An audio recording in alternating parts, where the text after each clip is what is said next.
Alright guys, welcome to this week's video, and it's going to be a little bit different. Well, no, I've done video blogs before, but this one's going to be a little bit different because I could ramble on. One, it's late at night, and two, I haven't really planned this one out yet, kind of, thoroughly. I haven't planned this one out. Yeah, I'm going to stick with that one. So, as soon as my cup is empty, whether or not I have said everything I wanted to say, I'm going to end it. Anyhow, this video is going to be about a very important topic for me. And it will probably be an important topic for some of you others out there, especially those of you who are fathers or parents. Not just fathers. That's just... Mothers play D&D too. My wife plays D&D. I don't think she'll play with her kids or DM her kids into a campaign, but that's fine. But there's those dungeon masters who want to play with their kids, and there's a great way to do that. A very introduction level, very basic way to do so without creating your own spellcasting level, bloody character stuff. Which I do have a previous video about that as well. And it's called Playing Dungeons and Dragons with Your Kids. Which I simplified it, showed pictures of the character sheets and all that jazz, and yeah, very yada yada yada. And that wasn't really Dungeons and Dragons, that was more, well, there's dungeon crawls in Dungeons and Dragons as well. But there's no open world setting, there was no choice matter stuff. There was nothing that makes the tabletop experience what it was. It was just a dungeon crawl where we just went through and killed monsters. So that's where this came into play.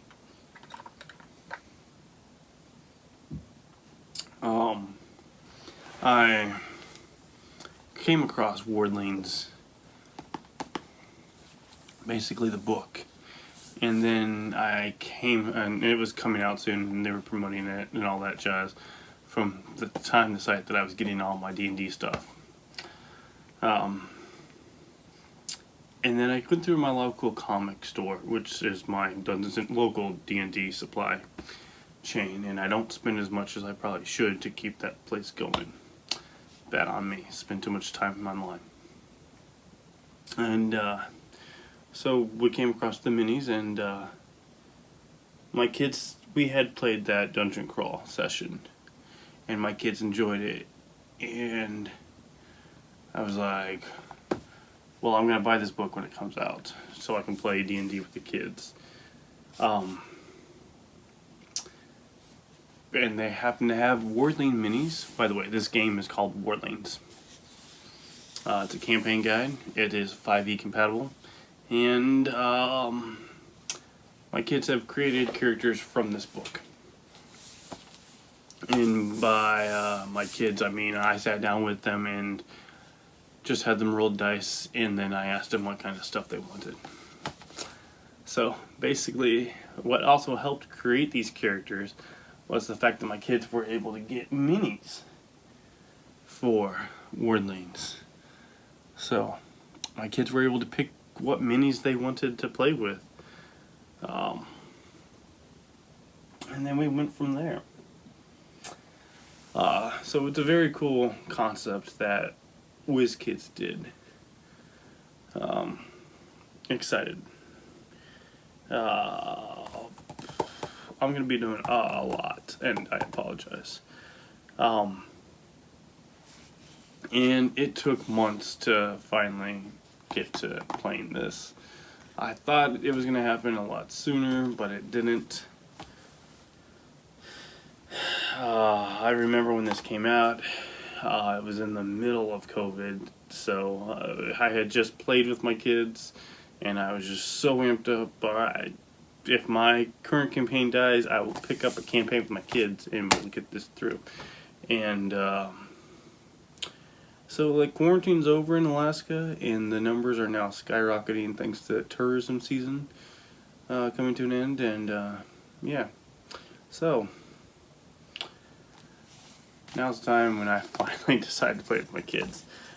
Basically, how that happened was we had created the characters, I had planned out the session, we still had not played it, and then one day my kids, I guess because we were all playing D&D the day before I had my players' regular session, the next following day my kids really wanted to play. So we actually sat down and we played the game, and it was great. Here's some reasonings why I think this is great. It's very simple, very basic. It is a great introduction to not just Dungeons and Dragons, but any tabletop RPG game. Basically, at a very simplified level, it was a safe place for the kids to think about cause and effect, which is something I don't think that they get a whole lot of. And studies show that kids who play video games now, sadly, have a safe place to do that cause and effects, rational thinking, and understanding the logic behind consequences. And my kids don't play video games, because there's no game system in my house. There's an Apple TV, but there's no games like that. Any games that are on the Apple TV are those annoying games, like Frogger.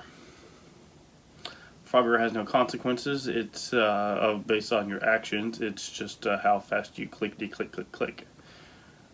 So it takes that element away. So this is a great way for my kids to do that. And it does other things as well. It's verbal. They have to talk. They have to enunciate words. When they get super excited, they got to slow down and they got to talk. Another great thing is they got to do math. They got to count the numbers on the dice. They got to talk to each other. They have to work together. They have to create teamwork, which sometimes they do without prompts, like playing the game, and other times they're at each other's throats. So, little girls, what do you expect?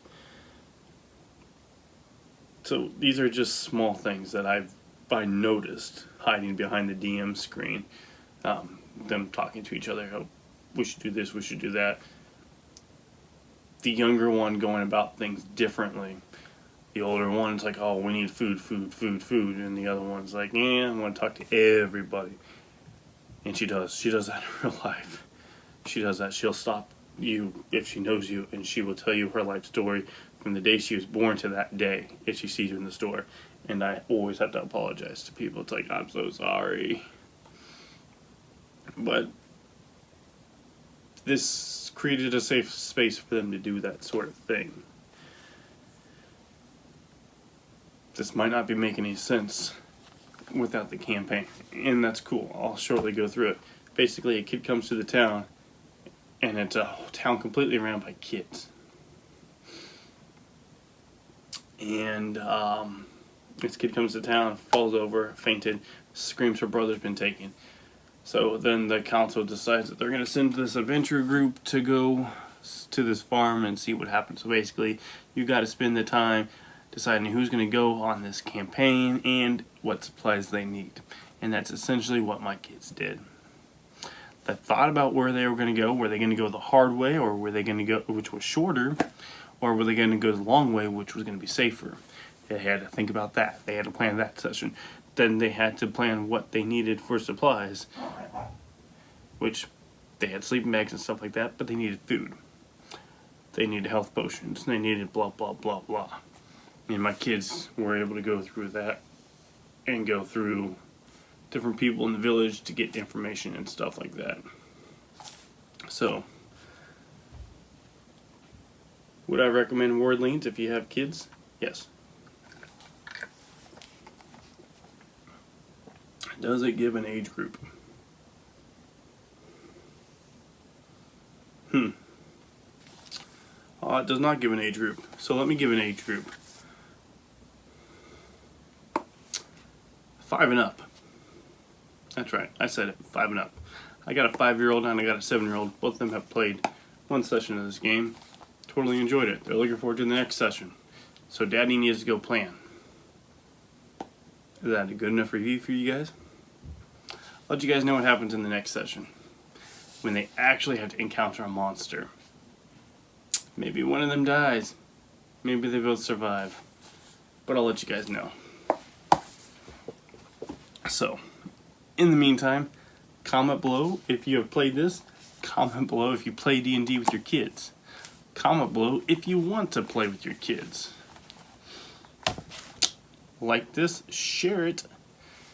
Better yet, share this with your spouse. Hey, would my kids be interested in this game? I mean, come on, help a dad out. And comment, subscribe, all that wonderful YouTube jazz. Don't forget to hit the bell. Alright, I'll talk to you guys later.